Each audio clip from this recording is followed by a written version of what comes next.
Hello, everyone. This is Julie Nelson, artisan perfumer, astrologer, and rich witch who loves to work magic. Today we, excuse me, just laughing about my coughing because we've been having a big gas bag and now I'm starting to cough. So I'm here with Chantal and I'll hand her over to introduce herself in a moment because we're going to have a real and raw discussion because I'm finding more and more this is what's very helpful and also very inspiring for people that tap into this. So Chantal, just give us a quick rundown of what you do. And she is an amazing woman. Thank you. Thank you. Appreciate that, Julian. Love being here yet again. And anyone who's listening, this is just to give us all hope and conversations and inspiration to be the beautiful women, I suppose mainly women, who we are. I'm Chantal and I'm a holistic counselor, but I'm also realizing I want to support women who are in business as well, because often we don't understand what is holding us back. We don't understand why we're not being the successes we are because we don't understand that still the limits in that. So I bring in my counseling skills because that for me is the foundation of everything I do and also what's been the best for me. And then I bring in beautiful tools. This is what we're talking about, holistic tools to support you in that. And the most important thing I have found is, and this is why I was trained and supervised by my own therapist, is in person-centered therapy, because what it means is, and I never used to like this word, you're the expert, because ultimately you know who you are and what you want. Oh, absolutely. So let's bring that into our topic. And it's interesting because the other day I shared a post from somebody that was all about, you know,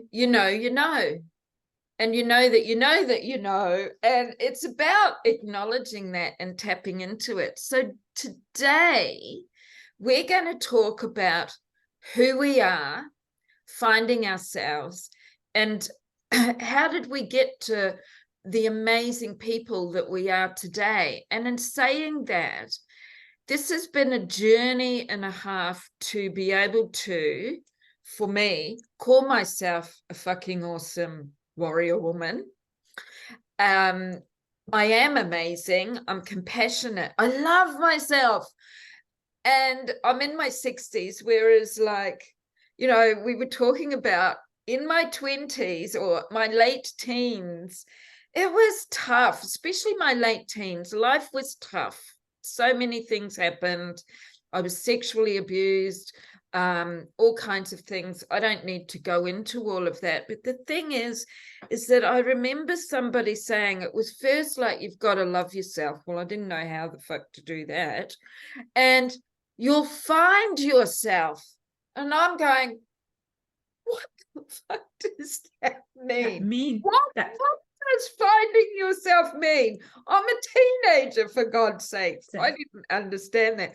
However, now I do. So that's what we're going to do. So perhaps the first question could be, and this can be really simple, is and I'm inviting our audience to really perhaps pause right now, grab a journal and a pen and a drink of water, because you may find you want to take some notes here. And it's like, through your life experiences, do you believe that they have created the person that you are today? Right? So that's the first question. And for me, it's a simple, absolutely yes. And we can go into more depth, but what do how about you? Just in one or two words, just to start. 2 words is yes, and it was a choice.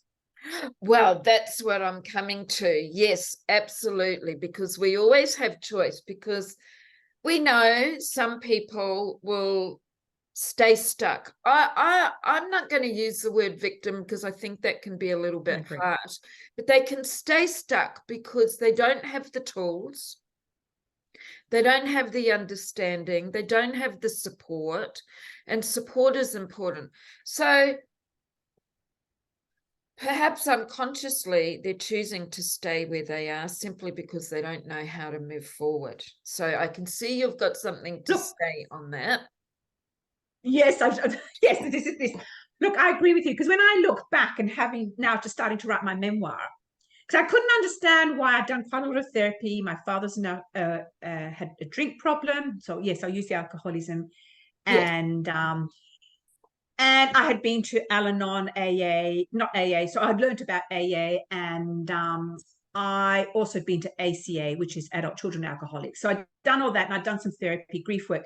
Then I sort of petered out. And what I realized was when I had the car accident, that triggered me into complex PTSD. And I could never understand why suddenly I was in this depth of more than ever. I mean, I lost myself completely. And as I've been writing my memoir, so it's amazing how things come up, because Dad, my car accident was 14 and a half years ago. But it was just made me aware that what you were saying was I've been going through life on this, like a surface level. I'd done just enough therapy or understanding to make my life manageable, to make my life pleasant enough, not realizing that I was living not a full life. And I hadn't gone to those depths. And again, you only know what you know or don't know. So I didn't realize that there was a lot more there to be clearly explored. So when the car accident happened, that's when it opened up every can of worms that you could possibly think of. So it took me to another depth of awareness. However, I could have chosen not to have gone down this path because it's financial, it's energy, it creates shame, it creates, you think, God, how much more? Am I the only one? I'm hopeless, I'm helpless. So it brings all those things up. But something deep in me kept me going, because I know at the time, then we'll come back to this, because then I use spirituality. So I bypassed myself for a while, because I remember at the time thinking, I don't want to be like this for the rest of my life. So again, it's about asking, that question came through to me. I don't want to be like this for the rest of my life, because then my life's not worth living. I may as well die. So relating. You know, may as well die. And I'd only known my partner 3 years. We'd only just lived together 2 years. It was the day we were celebrating 2 years living where we are now. And I remember thinking it's not fair on him if I stay in this state of darkness, depression, PTSD, whatever you want to call it. So they were my motivators, because I don't have children. So that was my motivator. Number one, it was myself. Number two, it was him. And as a consequence, now at 60, because you just said, well, 60, I'm 60, it's like, thank goodness I did that. I made that choice. Yes. So there were a few things you said there, and I'm annoyed that I didn't write it down because my memory is shot, but I'm just going to relate. So because of what's been going on with me. So I am a very powerful woman. I claim that now in my 60s. Yes. When I turned 60, it was like a switch turned on. And I've always been very strong and always stood my ground. But often I came from quite a disempowered, angry way because of the lack of worth and lack of self-love. Whereas now it's like, I love myself. I'm amazing. And so in response to some of what Chantal was just sharing, so this is very real and raw. And I think we're going to have to do 2 parts on this. We'll stop it at a certain time and then come back and do a second part so that people can have a break. So in the last, what month are we? So since February last year, I've been going through hell. Now, I've for many, many years, with all of the work that I've done, and I'm talking 3 decades of a lot of self-work, having support people, going to all kinds of healers, being in trauma counseling, which I'm in currently. And I have no shame in saying that, because I need it. It just gives me the opportunity to spew out what I need to spew with an unbiased opinion. And sometimes I'm just like, where did all of that come from? And I learned a really big thing. So going back over the last 30 years, I've been through a lot of trauma.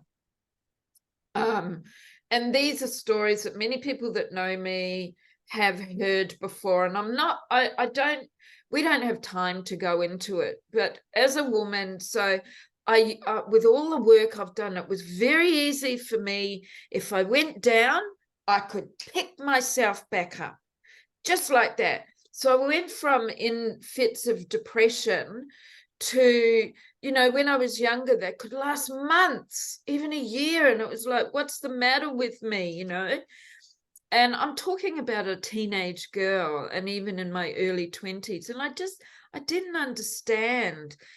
And to even right up until February last year, I could pull myself out. I am prone to depression, and I know that this comes from my very watery astrological cosmic blueprint.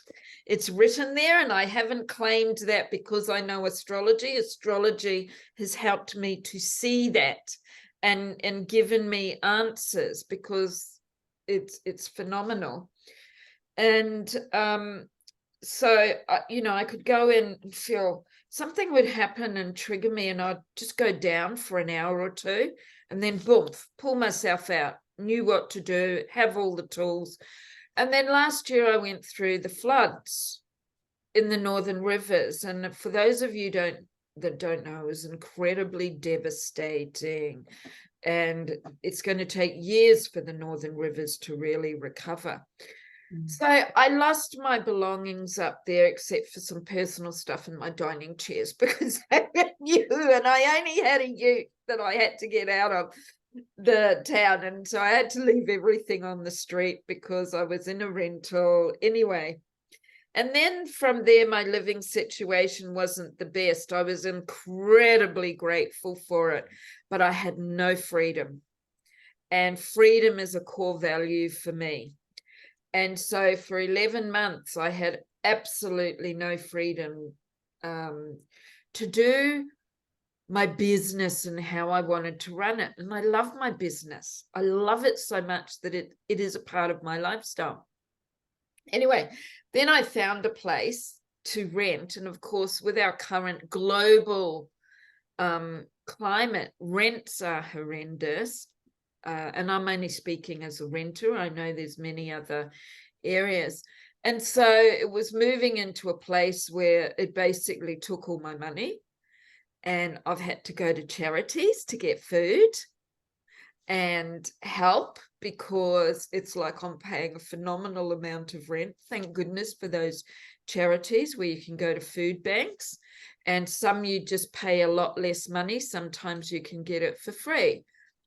And the thing is, this is very common right now. This is common for people with households with two incomes. They are going to get help with all kinds of things. And so I've been in quite a sad state of affairs for, well, it'll be 2 years next February. However, I go in and out, and it's been like, I've been saying to my counselor, and this is really important, and it only came to me a few months, like maybe 3 months ago. It's like, I don't understand why I'm feeling like this. I have a house over my head. I've got my unicorns. I love my business. I'm keeping my head above water. What is the matter with me? And she really brought something to light for me. And I think this is really important. I've spent many years, decades, learning a lot of healing tools and focusing on, being always in a high vibration and doing things good for my highest good and the highest good of everybody. And it was sustainable for about 30 years. And then when this tragedy happened, I completely fell apart. And the reason being is that it's triggered so much trauma that has been held in my body that I believed that I had worked through. But what I had done is bury it. I buried it so deep so that I could always be positive and always be happy. And And my trauma counselor said to me, you've done all of these things, you've done so much work on yourself and blah, blah, blah, blah, blah, blah, blah. But it's now this time, years of stuff is really coming out. And I can tell you, when I was younger, I was raped and I didn't let it affect me. I thought, this happened. I chose to give in and I let it go. But I can tell you the rage of that has been coming out in the last year. So this is where it's important for us to understand that what I've had to learn to do is acknowledge my situation, accept it, and also know that it's not going to last forever, because I will always have a choice. So I'm going to hand this over to Chantal. I wanted to share that. It was a bit long, but even at 65, I've learned a big lesson. Like, I thought I'd worked through so much stuff, but what I'd done is buried it. And so, which was a survival thing. And also I'm using my tools, but now I'm really doing the work. Like, literally the shit has hit the fan and it's coming out, and I'm really like, and I've got to be open to allowing it to come out in full force, so that for me, I'm really lightening the load of my inner being. I'm allowing it to, I'm not holding it in my body.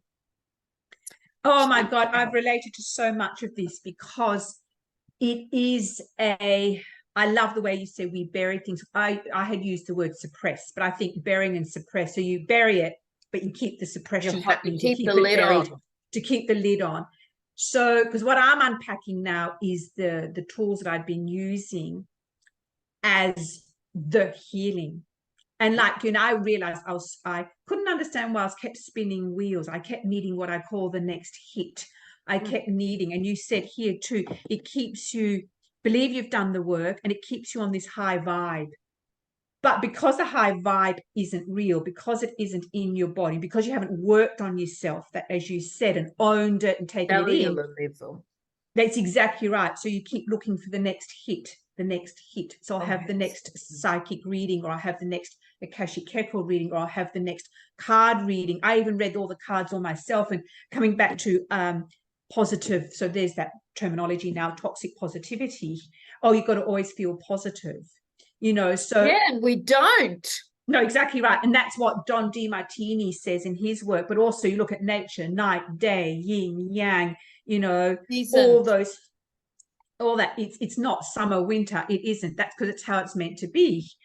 And I found that too. It's like suddenly I realized I'd gone through, done all therapy. And after that, and I did intense therapy. I had to, because I was acute. I was a mess for quite a few years, and brilliant GP and a brilliant psychologist. And then one day I went, that's it, I'm done. I've done all the work. Finished. And also a little bit of shame there and all that. And so then I went down the track of spirituality, because like we'd said before we started, I'd been working with Reiki for 30 years before it became all the big fashion, of course, before you had internet and all that. And I'd been meditating for a long time too. So I didn't understand how this had all shifted and changed and become the fad and words and in a way toxic. And look at me, it became a badge of honor. Look at me. So I wanted to be part of that. I wanted to be ethereal. I wanted to be, you know, out there. Exactly right. Not realizing that's ego, not realizing that's actually trying to belong into a tribe where actually I don't belong in that way, because it wasn't me in that way. So I went down this, I did meditation in a different way, in the sense of, like, I kept thinking still. I kept wanting to, because that's part of a trauma response. You've got to keep making sense of things, right?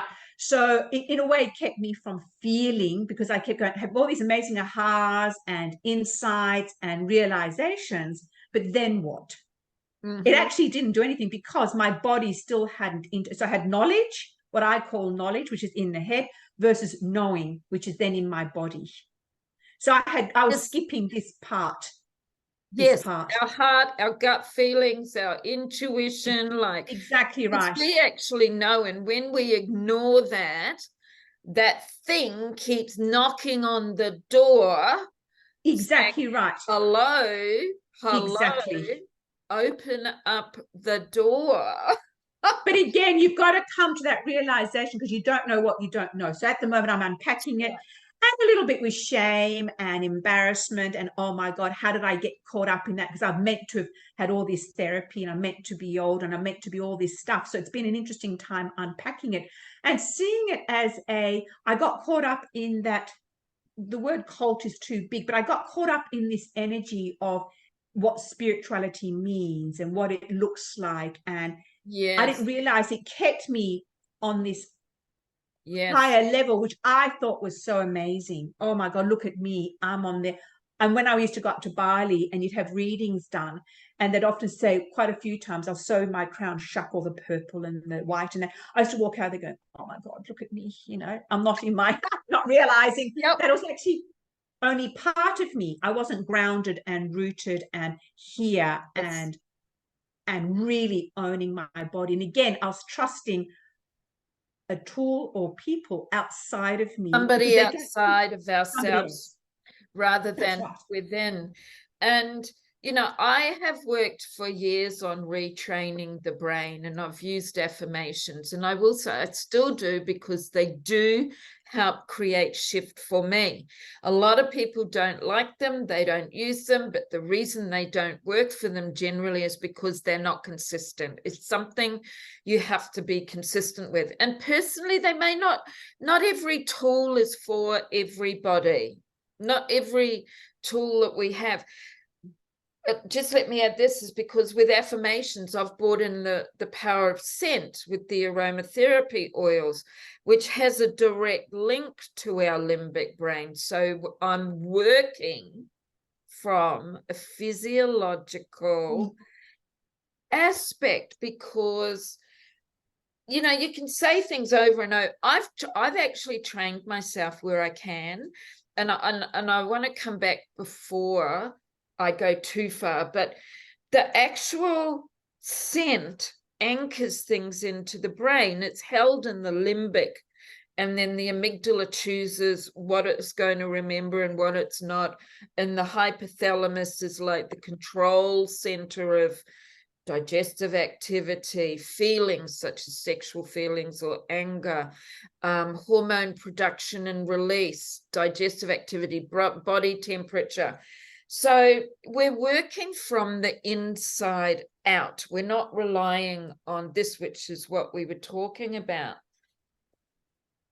But one of the things you were saying before is that, like the seasons, and we have to honor, you don't have to do anything actually. I'm speaking for myself because that's all I can do. We're sharing our stories, is honoring the seasons that I go through, which can be just like the weather patterns in Australia. We can go through every season in one day.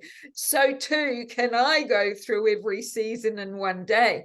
And the biggest thing that I've learned is and I think for me, it helps me tremendously, is the acknowledgement rather than trying to not allow it to come up. It's like, Exactly. I feel like crap. I feel like I want to cry. And instead of holding it back, because I am a crier, being a very watery person, astrologically, the kids laugh at me because we're watching a movie and I'm sitting there crying. I've run out of the room and I've nearly made myself vomit from crying so much, so I can't help it. But I let it come out. And when I Exactly. do, I've gone through a process of releasing. And it's the same with talking to Yeah. a counselor or a mentor like myself. We can process for me, I know when I'm processing, the best way for me to process is by talking out loud. Because while I'm speaking those words, my mind is actually like, I'm processing them, I'm making sense of them because I'm speaking it out loud and I'm listening to myself. my counselor's sitting there listening to me, but I'm actually doing the work. Exactly. I love She this. is my bouncing Me too. board. She's not there to fix me. She No. listens to me. And I go, we have giggles sometimes because I go, ah, got it now, because I was able to say it out loud. So I know you want That's to exactly say right. something. So it's Oh my about God, I really love honoring what ourselves, honoring it is, ourselves, not only being true and real and raw without shame. that's it, but I think We're also coming fucking back two human things. beings. Yeah, that's right. And I love the way you're saying it, because it is about talking about, like, 'cause I've also seen recently talk therapy being maligned. And it's like, no, there's a purpose there for it. There is.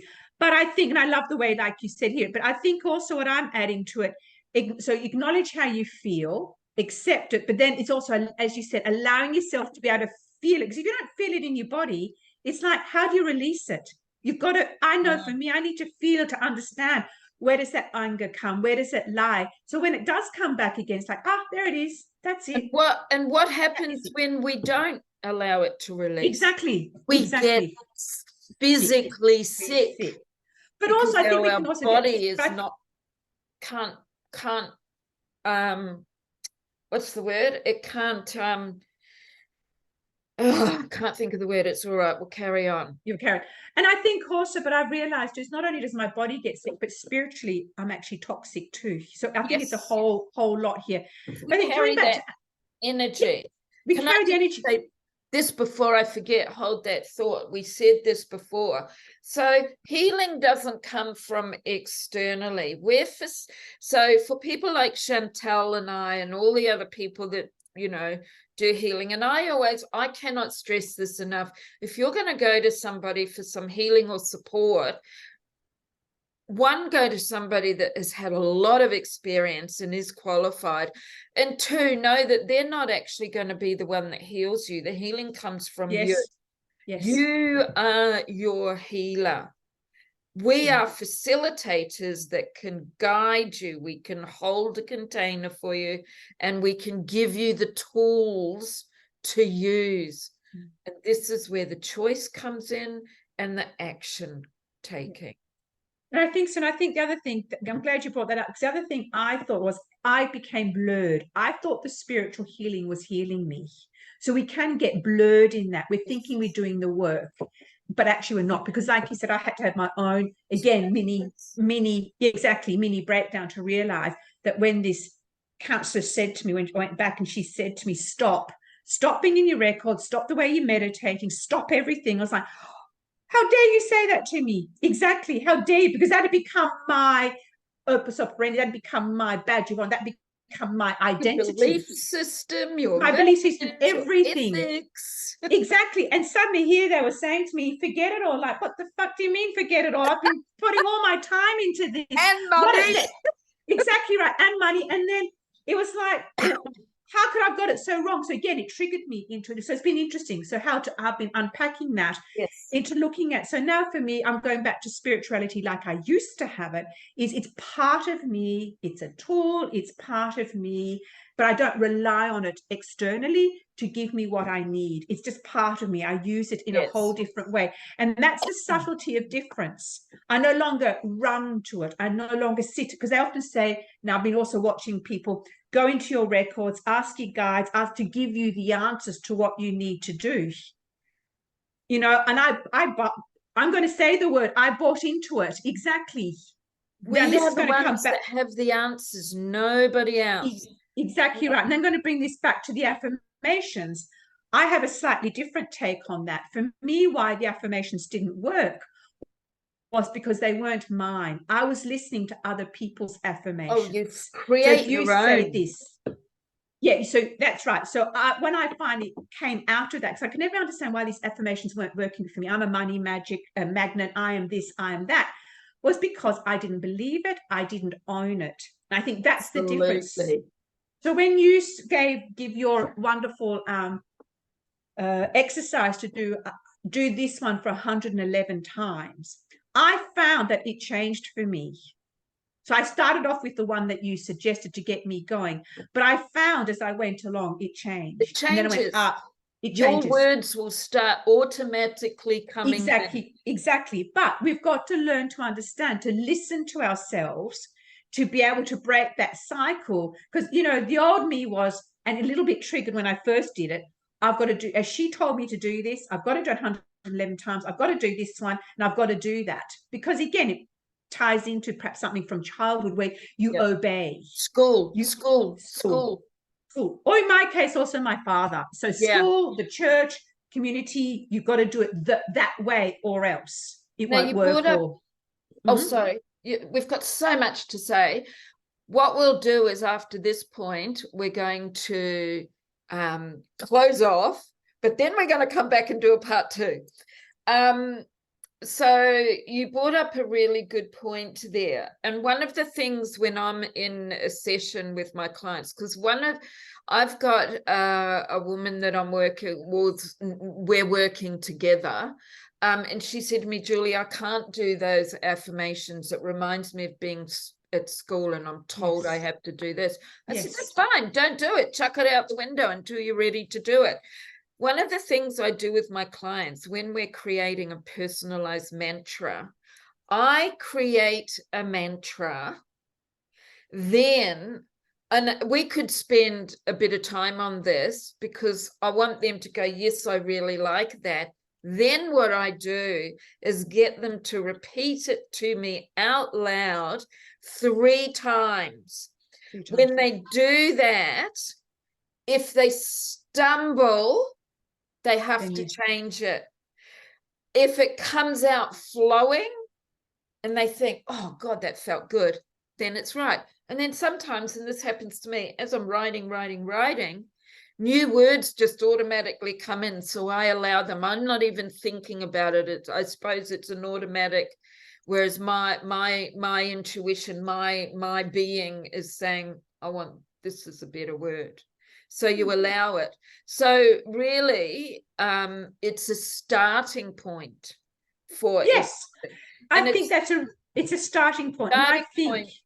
And I usually say to people, see how it goes. You might find the words will change. Go with that because that's you going, this is what works for me. And it's the same, but we can finish off with this and then recalibrate and come back for part 2. Like astrologer, I've created my own deck of cards, right? Oracle cards that are stunning. But they're based on 30 plus years of knowledge, and they're not a tool that's going to fix you. They're a tool to help bring joy and pleasure into your life and work with your mindset.